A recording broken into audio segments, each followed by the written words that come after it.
Chapter 32 New Year. The old, shabby, inglorious, outlived calendar came down. The new one went up.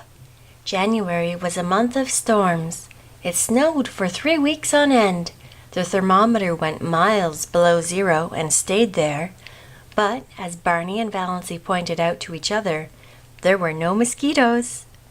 And the roar and crackle of their big fire drowned out the howls of the north wind. Good Luck and Banjo waxed fat and developed resplendent coats of thick, silky fur. Nip and Tuck had gone. "But they'll come back in spring," promised Barney. There was no monotony. Sometimes they had dramatic little private spats that never even thought of becoming quarrels. Sometimes Roaring Abel dropped in, for an evening or a whole day, with his old tartan cap and his long red beard coated with snow. He generally brought his fiddle and played for them, to the delight of all except Banjo, who would go temporarily insane and retreat under Valency's bed. Sometimes Abel and Barney talked while Valency made candy for them. Sometimes they sat and smoked in silence, a la Tennyson and Carlyle, until the blue castle reeked, and Valency fled to the open. Sometimes they played checkers fiercely and silently the whole night through. Sometimes they all ate the russet apples Abel had brought, while the jolly old clock ticked the delightful minutes away. "A plateful of apples, an open fire, and a jolly good book are a fair substitute for heaven," vowed Barney. "Anyone can have the streets of gold. Let's have another whack at Carmen." It was easier now for the Sterlings to believe Valency of the dead. Not even dim rumors of her having been over at the port came to trouble them, though she and Barney used to skate there occasionally and see a movie and eat hot dogs shamelessly at the corner stand afterwards. Presumably, none of the Sterlings ever thought about her, except Cousin Georgiana, who used to lie awake worrying about poor Doss. Did she have enough to eat? Was that dreadful creature good to her? Was she warm enough at nights? Valency was quite warm at nights. She used to wake up and revel silently in the coziness of those winter nights on that little island in the frozen lake. The nights of the other winters had been so cold and long. Valency hated to wake up in them and think about the bleakness and emptiness of the day that had passed, and the bleakness and emptiness of the day that would come. Now she almost counted that night loss on which she didn't wake up and lie awake for half an hour just being happy, while Barney's regular breathing went on beside her, and through the open door the smoldering brands of the fireplace winked at her in the gloom. It was very nice to feel a little lucky cat jump up on your bed in the darkness and snuggle down at your feet, purring, but Banjo would be sitting dourly by himself out in the front of the fire like a brooding demon.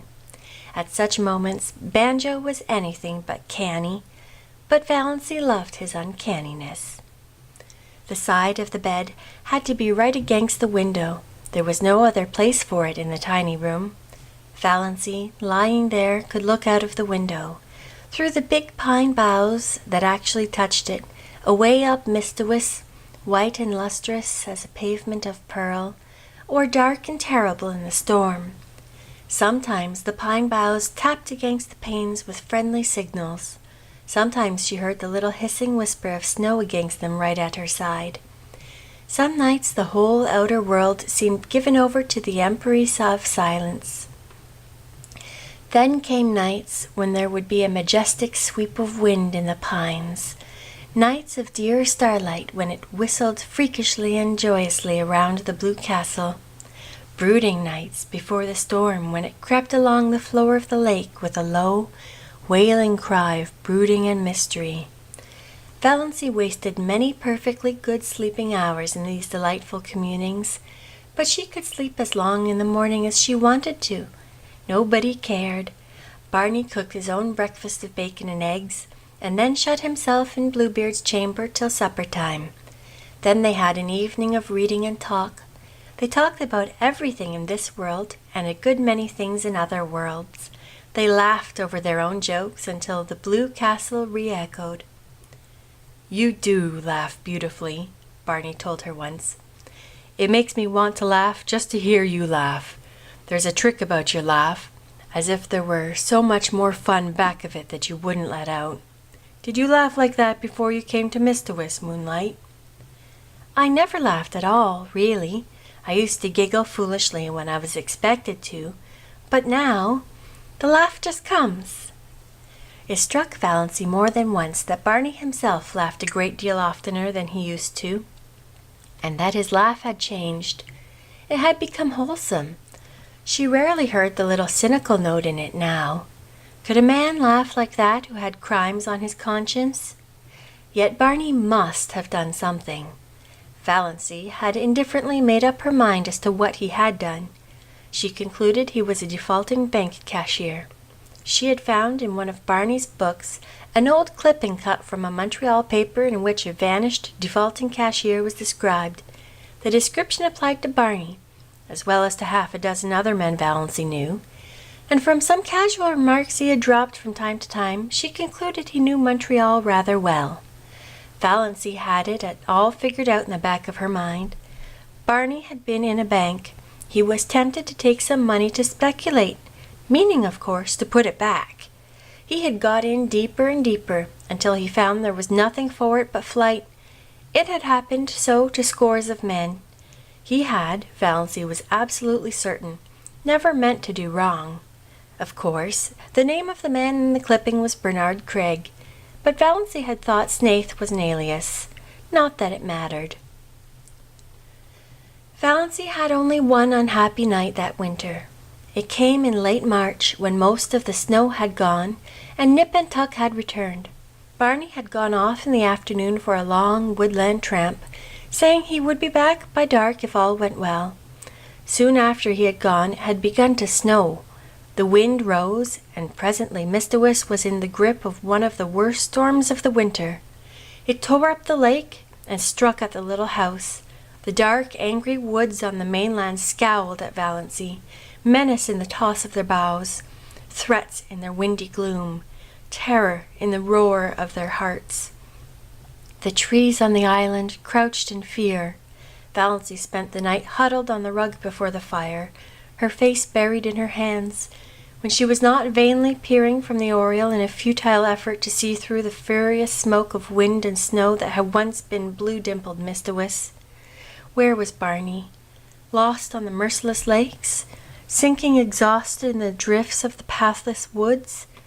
Valancy died 100 deaths that night, and paid in full for all the happiness of her blue castle. When morning came, the storm broke and cleared. The sun shone gloriously over Mistawis, and at noon Barney came home. Valancy saw him from the oriel as he came around a woodland point, slender and black against the glistened white world. She did not run to meet him. Something happened to her knees, and she dropped down on Banjo's chair. Luckily, Banjo got out from under in time, his whiskers bristling with indignation. Barney found her there, her head buried in her hands. "Barney, I thought you were dead," she whispered. Barney hooted. "After 2 years of the Klondike, did you think a baby storm like this could get me? I spent the night in that old lumber shanty over by Muskoka. A bit cold, but snug enough. Little goose. Your eyes look like burnt holes in a blanket. Did you sit up here all night worrying over an old woodsman like me?" "Yes," said Valancy. "I couldn't help it. The storm seemed so wild. Anybody might have been lost in it. When I saw you come round the point there, something happened to me. I don't know what. It was as if I had died and come back to life. I can't describe it any other way."